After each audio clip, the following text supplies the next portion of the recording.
Okay, I've clicked on the button, so we might be live now. I think we're live now, but What's give it one let sec here, because oh yeah, I think we're good. I think we're good.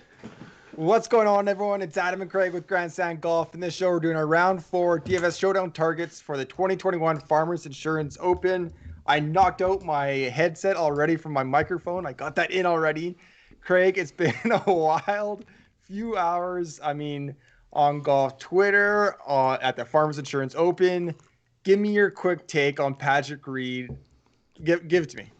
I first off, I feel like I'm glad that I don't bet a lot of money on golf Oh because yeah, for I think sure. that first off, if you were had serious money at stake depending on the outcome of this, you better hope it's for the guy that's out there, pushing the rules because otherwise, it'd just be so tough to swallow if you ended up Yeah. losing because of this.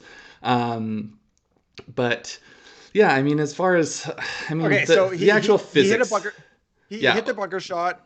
It was going up towards the green side rough. It bounced once, went maybe a foot and a half, 2 feet, knee height up in the air, and landed. We come back. He's already pulled the ball out. He said it embedded. The rules official stuck his finger in there or whatever and said, "Yeah, sure, yeah, it embedded." Yeah. And we went on, and I nobody mean, cared. And well, so the first thing, the physics of it actually being embedded are, I'm not saying it's impossible, but it's it would be about almost as impossible. likely as my 1-year-old punching a chest through or a hole through my chest. Like there's not Well, no, enough it would force have to there. be like super soft, like soft, muddy, Like my organic. chest. Oh, yeah, true. But like it could, it skips in with a lot of spin, but it And would how have to many? be in like a like muddy, organic, Sure, soft. Like that's the only way it could actually. So like if you want to totally give him the benefit of the doubt, it is possible, but I mean, it is almost a virtual certainty that yeah, it did not. So the to me, like, there's two levels to it. First off, there's like the actual rules process, but then there's like the sketchiness of him executing it. I don't know if you were listening to Brandel Chambly after on I Golf did. I Channel saw after. Balionis, his interview with Balionis, and then I didn't see afterwards. Brando was ripping into him in terms of like you don't pick the ball up and like cup it in your Right. palm while you're poking in with that hand, and Yeah. like you can see actually one of the things that I will give respect to PGA Tour put the whole thing up on their Twitter, Right. and like Right. there definitely is there's going to be a lot of whitewashing and cleansing of images, but I think that's a good step at least for them to take. Oh Um, yeah. but And I like mean, it, it's crazy. You tweeted out the fact that we have the rules official like the NFL where they kind of go back. We're going to New York to our rules official, whoever it is. Um, and then this happened the first day of that kind of new change at CBS Golf. It It's couldn't awesome. have been planned Yeah. better. Like, But the thing I think is one of the big differences. This would be like not going to Gene Steratore, who's a retired NFL referee that has no right. official role with the NFL. This would be like going to one of the people who is in the NFL referee office that is Yeah. still making calls. So like it's the same, but it's not, Yeah. but yeah, so I mean, first off, it's just the sketchiness of how he did it. He kind of like Sure. cupped the Yeah. ball in his hand, and then Yeah. I don't know if you do watch the replay, you can see him go and towel off his hand afterwards, and it just everything about it looks so sketchy. Yeah. Um, Further sketchiness, the way he represents it afterwards in his interview. Oh, Yeah. like the volunteer there was sure that it didn't bounce, My playing and my partners. playing partners all said it didn't Yeah. bounce. Like all of us verified. Well, like no, like you asked her if she saw it bounce, and she said no, she didn't think it did. So like Yeah. it's not her saying that she's certain it didn't. There's like maybe it's because I spent too much time in evidence in law school, but there's a definite representation of things that is Oh yeah, yeah, not. yeah, yeah, yeah. Of course, like he's not taking responsibility. He's not going to own up. He's not going to take responsibility for it at all. I mean, there's a couple things for it for me. He has this history of bending and not breaking. Like I don't want to go outright and say breaking the rules, but he'll bend the rules as much as possible to get his, like that. That's just who he is at college. Again and again and again in different golf tournaments, we've seen him brush back in bunkers. We've seen him pad down with his wedge to get a little bit of But like it is who it is. I don't know why it surprises anyone. This isn't going to be the straw that breaks the camel's back. This isn't going to do any like this is Patrick Reed. He is that villain role. He's also the Captain America. So like people are going to love him again in 9 months when the Ryder Cup comes around, you know? Yeah, I mean, yes, I think the people like I think it is exactly who he is. And to me, like, it's not like, oh, look at Patrick Reed. It's like, oh, look at this system, look at this ecosystem that allows this to happen. And like, instead of being like, okay, let's take a critical self-examination of the process that allowed this to occur, Yeah. let's enable this and make sure that we don't look bad because of this. And that's to me the real glaring thing. But just I got two other notes here I want to get out on his actual response to it. Just the way, so like the Balionis interview, but then he was, he spoke more with like the media, the whole media press gallery. I guess I don't know how much of a gallery it is right now, but the way he'll like give all the little details of like, well, like I hit the bunker shot and it pulled to the left, and like gives all the specific details. Is just like such a classic thing you're doing if you're lying, and then his actual mannerisms and the way he's like finding it funny and like absurd that there would be any controversy about it, like that is classic. Like if so, there's talk on I forget what golf, it's not Golf Today, it's whatever one, Golf Central, I guess, that Brandel Chambly's on. So if it was Rory or Adam Scott, they're saying it wouldn't be a controversy. But like, no, Rory and Adam Scott are going to get up there and take this super seriously and like make sure that they have like done everything they can to vet it, not be like, like it's just absurd that this is even a thing. Like that's exactly what you do if you're trying to downplay doing something sketchy. So yeah. I mean, I guess it was a good pick for me yesterday because you really got to try to choose those guys who are going to be out there pushing. Two last things. One last thing is in the last kind of hour that he also tweeted from the Used Golf Facts at Used Golf Facts account. Well, we don't know the exact same tweet came from. It's a copy and pasted over. For a long time, people have thought that's his wife, Justine. And if you go through the replies before that account is taken down, there's some juicy replies, tweets on that account.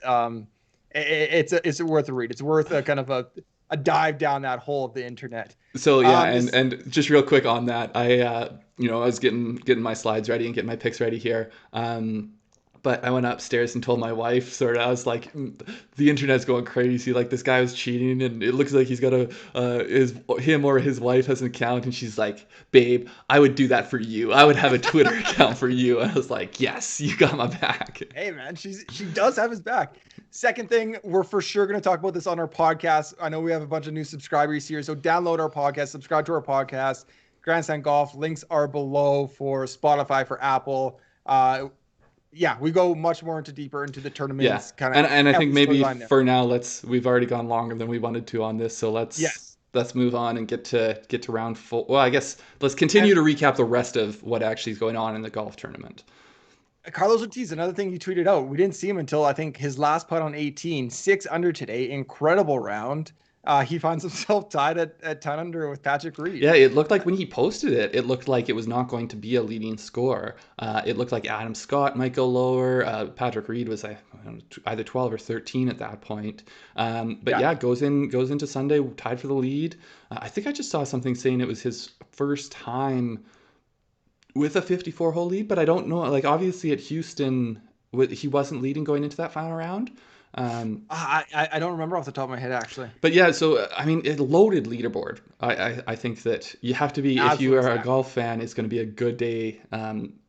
Totally fantasy golf, betting golf aside, it's going to be a good day of golf tomorrow. So what are you thinking for a number that maybe the 6, 7, 8 unders, or maybe the Ortiz and Reed? Well, so that's what I was going to say. I think for those other guys, it depends a lot on what Ortiz and Reed do because it's just two guys out there, So So if they are struggling a bit, then you get to 11, 12, you could potentially have it. But so if we want to just give our pick now, or do we want to save that for the end?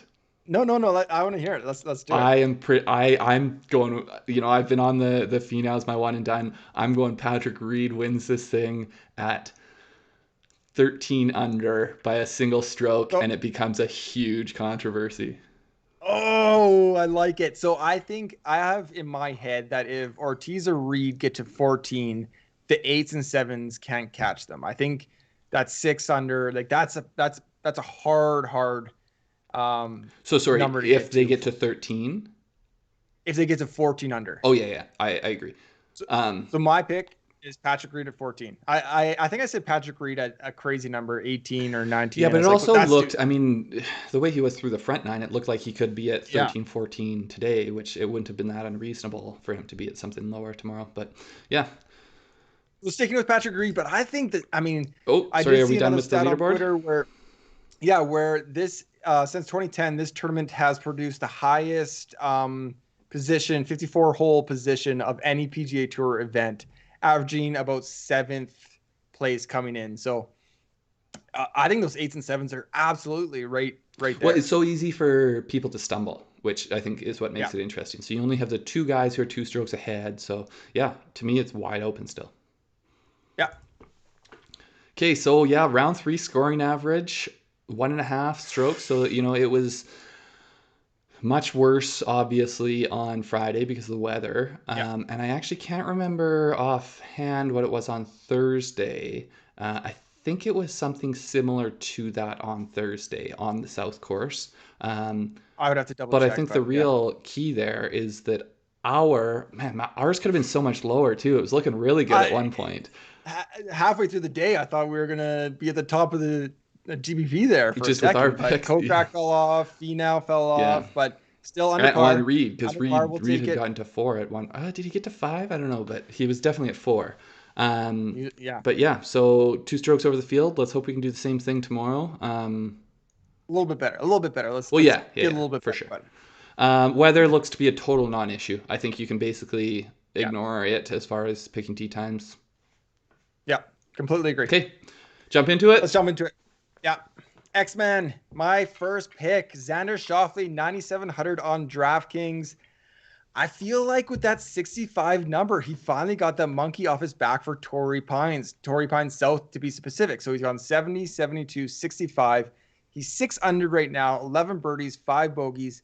I feel like he's just within that range where he can play loose, he can play free, and he doesn't have that pressure of winning at home, but he can go out and absolutely backdoor a top 5.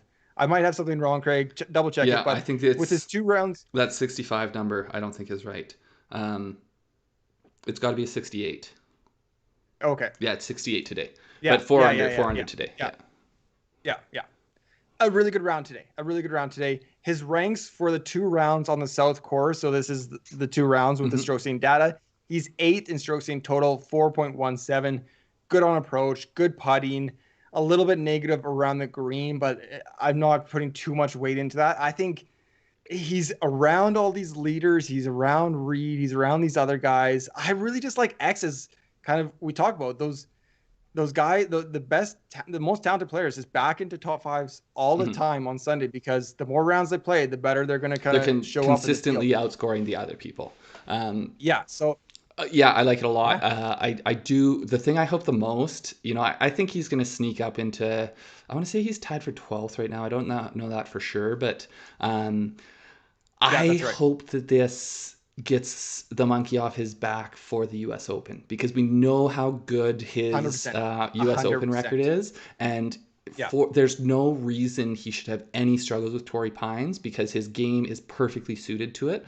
Everything is Yeah, like in terms of a course fit, it's perfect. It's just a matter of Yeah. he hasn't been able to perform at the level we would think he should, and I think that might be for a whole bunch of intangible reasons. Like it's close to home, you got all the family, you got all the pressure of performing there. So I hope that 100%. a little bit is alleviated this week. I'm definitely going to have him in showdown lineups. I think that because a lot of the other guys at the top are going to have high ownership, I think maybe the -4 today makes it so that he attracts some ownership. But I still think, Yeah. Reed, Yeah. Rom, even, I mean, Finau He's is not at going to get in that. 7, so he'll get a little bit, but I think Reed and He's Rom not going will to get that attract. 50% that Yeah, exactly. Reed's and Yeah, Rom will. he'll be I would say 20 to 30, somewhere around there. 20. Yeah. 25, 30. Yeah. But there's one other guy I like in that price range, Rory McIlroy. Um, Yeah. 10,200, maybe a little bit above that price range. He's gone 68, 71, 70, 12 birdies, 5 bogeys. It has just absolutely felt like he should be scoring so much better than he is, even though Yeah. he's only 3 strokes off the lead. But you look at his ball striking. So these are just the rounds the on the South course, because that's all we have Yeah. strokes gain data for, and these are totals. So these would be absurd round averages, but he's averaging, he's gained over 8 strokes ball striking in those Yeah. 2 rounds. So if it just feels like every time they're cutting to Rory, it's him, like a putt that should have a Like chance and it doesn't quite go in, and he taps it in for missing par. an 8-footer, just like Yeah, peeling yeah. off a little bit early, Um, Yeah. so I think there's just so much potential for him to go lower. His Yeah. ownership has come down on the showdown side. It's come down throughout the week, while Yeah. Rom, him and Rom both started about 50% going into Friday, and Yeah. then it's come down for Rory, and I think it will still skew more towards Rom, even though there's only a stroke difference.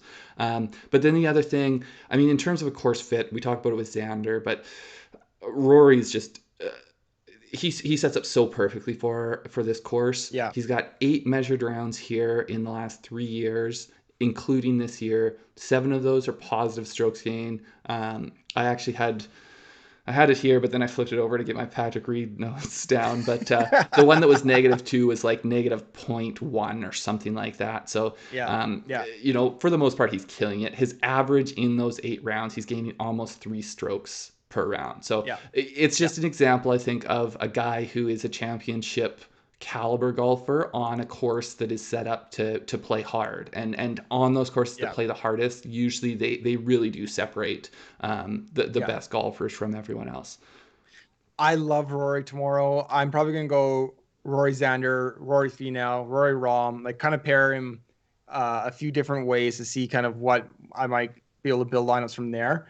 I mean, there's not many scoring holes. If he can get 2 birdies in the first 3, kind of being in that earlier -7 pack, I think that's going to put everybody on notice that he's right there. I think everyone understands that he is striking the ball the best right now. Like he looks really I good. think one of the things too about it is, we saw it on Thursday. It was his ball striking was immaculate. I mean, not immaculate because he had some struggles with the wedges, but in terms of like his drives were immaculate, and his longer approaches and everything were great. And I think we saw a little bit of the same thing at Abu Dhabi last week. So to me, like, the other thing about him as a showdown play is he could go out there and just absolutely torch it. He may not, like, he might struggle a bit, but even if he struggles a bit, I feel like he's going to be, like 2 or 3 under. So it's not going to sewer your ticket, but if anyone has the potential to go out there and shoot a 66 or a 67, like, which on this course is going to be a special round, I think it's Rory. I completely agree. All right, let's go into my next. So I kind of struggled with this makeup a little bit. So I gave you Xander up top. I waited because I knew Craig was going to be Rory. So those were kind of my 2 favorite plays up top. And then there's 2 plays I really like in the 6,000. So I'm going to go straight to my first play and give you my other one in a second here. My first one is Francesco Molinari, 6,900. Steady, nothing exciting. 72, 71, 72, 10 birdies, 7 bogeys, a double. He's sitting at 1 under. But it is that kind of classic showdown narrative that we kind of look for.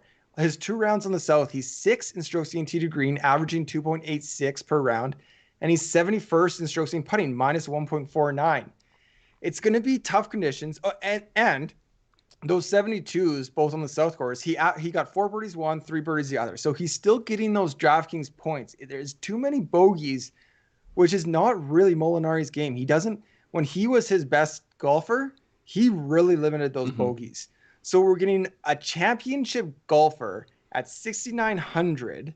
It's it's so safe. It seems too obvious for me. I think there's upside, but there's a really good kind of floor with him.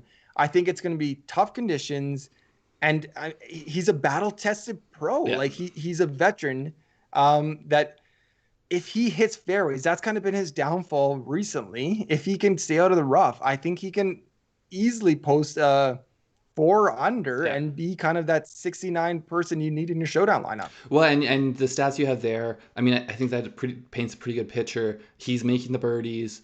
If he, makes one or two more of those, up and down putts to save par as opposed to making bogeys, then his rounds look a lot better. But I think, from a broader DFS point of view, I think one of the best things you can do is take those guys who are, that their long-term form is good and they're undervalued for some reason. And I feel like we've been bringing up Molinari a lot lately, and I think that's the reason why. Yeah. It's sort of like where Sergio was 3 months ago when I kept harping on you guys that I'm going to keep going on Sergio because I know he's going to be back, and I want to, when he's coming back, I want him when he's low owned and at a low price. And so we have not going to attract of data over their careers rather than let's try to catch this rising star that's 21. And at -1, he's not going to attract ownership because finish position matters. And we talk about it like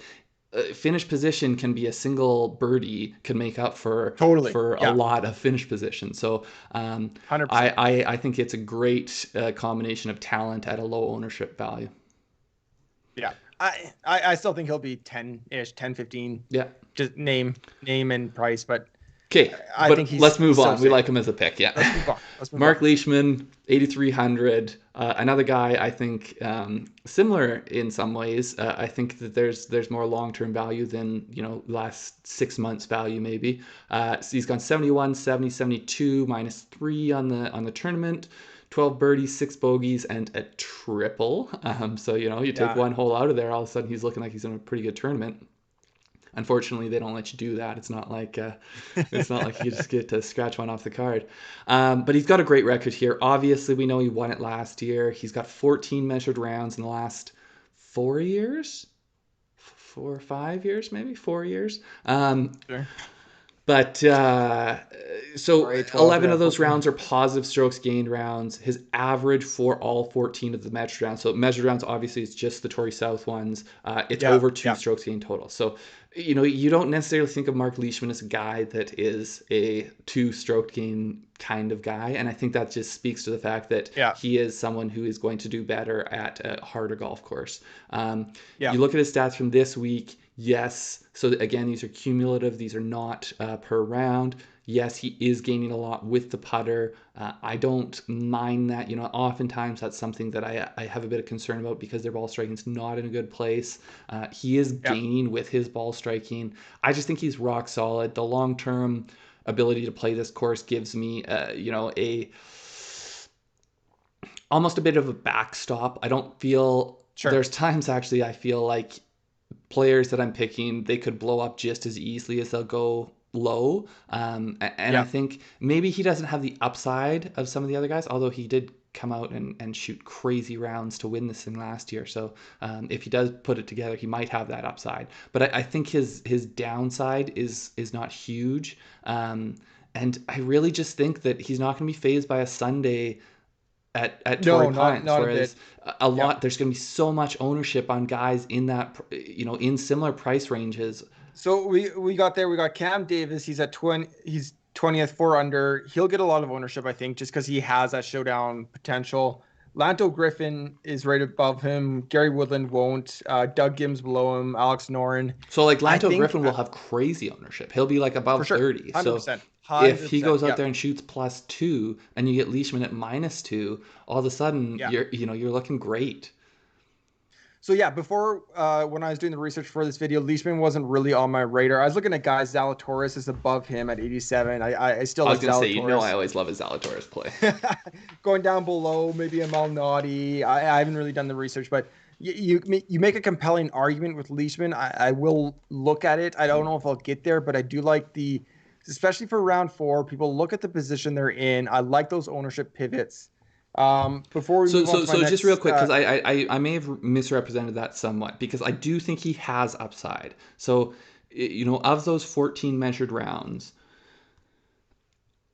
6 of those are at least 2 strokes gained on the field. 5 of them he's gained over 3. So he does have upside. Like I should not say that there's not for the sure upside. he won here. Hey, well, and yeah, he won here, and he had almost gained 7 strokes on the field last year on Sunday. So I think there's tons of upside, but I think that's combined with, similar to Molinari, a decent floor.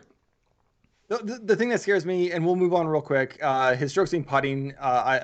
It's hard to rely on that, but if they're sinking putts, then that's a good thing. For the guys in the chat, I see those couple of picks. Let us rip off these next 2, then we'll talk about those ones because one of them might be coming up. All right, I said I like 2 guys in the 6s. Kyle Stanley's the next one.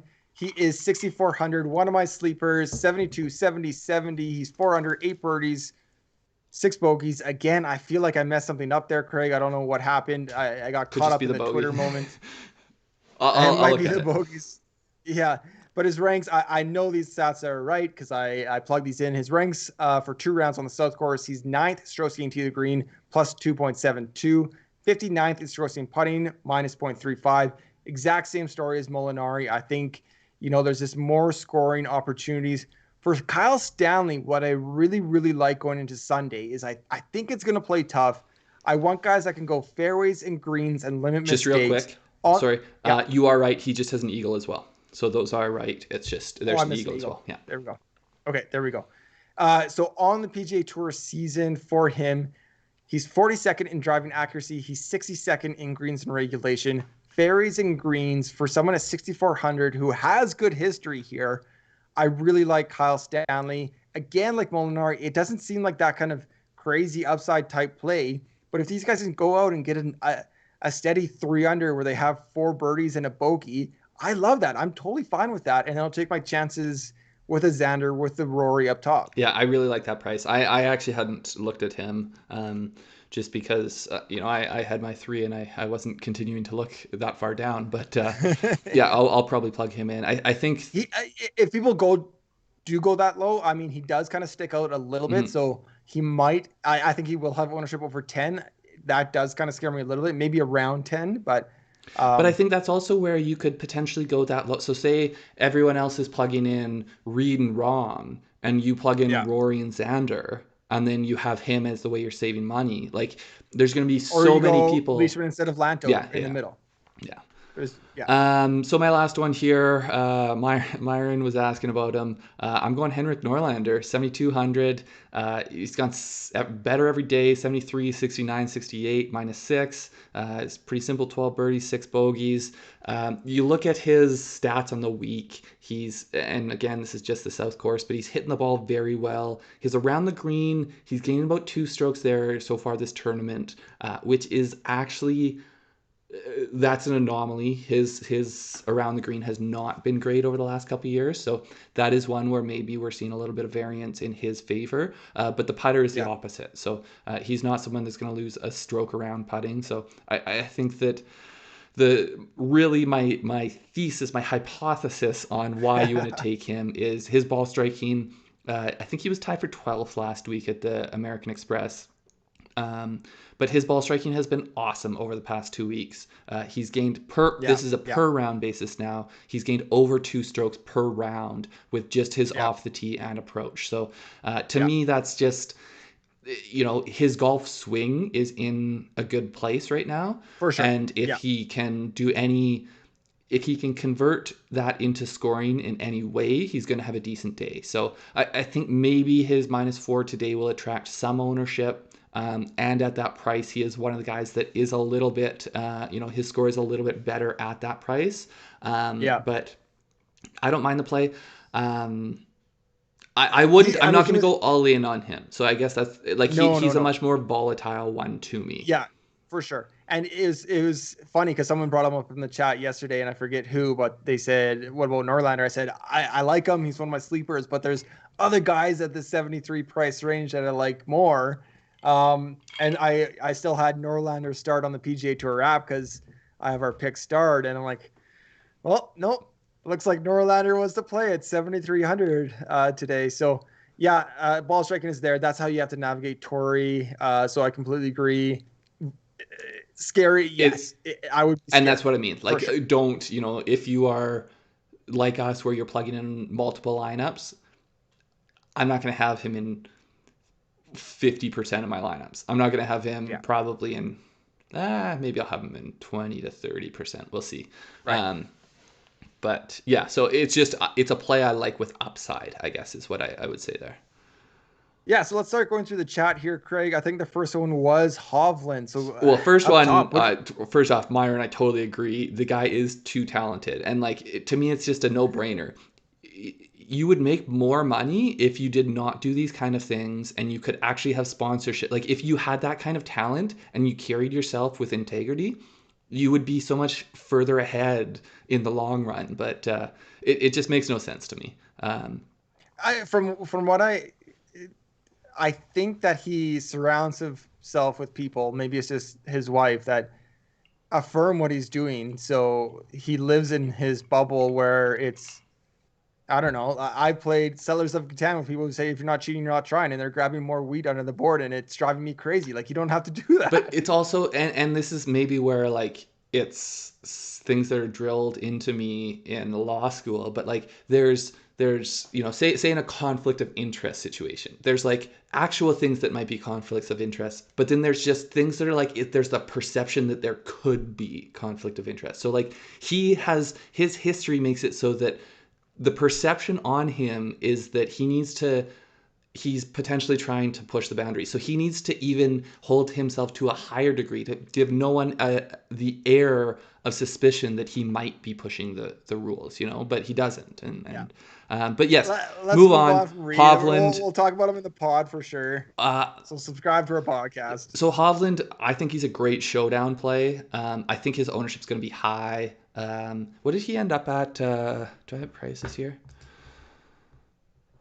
I think he's high nines. He's 95. I like it as a play. I do think because of how flashy his Friday round is, that it will attract a bit more ownership than him just being at -8 otherwise would. But I get him in? Yeah, I'll probably plug him in. I don't know if I'm gonna get there. I like the other people. I don't know. For some reason, I got it stuck in my head that it's kind of a veteran, battle tested. But Hovland, I mentioned this on so many shows where we talk about Hovland. I think it was DP World Championship too, or wherever in England. Like I always undersell a guy. He always overperforms whatever expectation I have in my To head. me, I think he's taking that next step from being, the young guy with potential to like, I'm a legit top 10 player in the world and I'm going to show up on a regular And I basis. think I think Morikawa and Hovland might pull away from Wolf Yeah, I think so too. in that I think class. the one thing about Hovland specifically at Torrey Pines, and this is I think maybe where me and you disagree a bit, is I think like Hovland is not as long as I think Yeah. the people think he is. But for how far he hits it, both with his driver and then on approach, he's super accurate for how far he hits Yeah. it. And Yeah. in terms of someone with a long iron into greens or fairway woods even, Totally. I think that there's few people you'd want more. Maybe Adam Scott, man. You see that 5 wood he hit in? um, Man, Adam Scott with his putter today, like burning edges on yeah. these eagle putts. Jeez. Although with Kevin, our brothers got him in the one and done. So yeah, I'm not super unhappy, even though I think I've got him in Yeah. DFS. But yeah, so like I like Hovland. I am going to play him. I'm not going to go all in on him. But I think I don't know if he has a ton of win equity just because of the other names around. I mean, he does because he has the ability to go low. I would. I mean, I don't see him lifting. Like I don't see him winning. I see Reed. Oh, I have Sam Burns 80-1 ticket, so that's what I'm hoping for. That's who I want to win.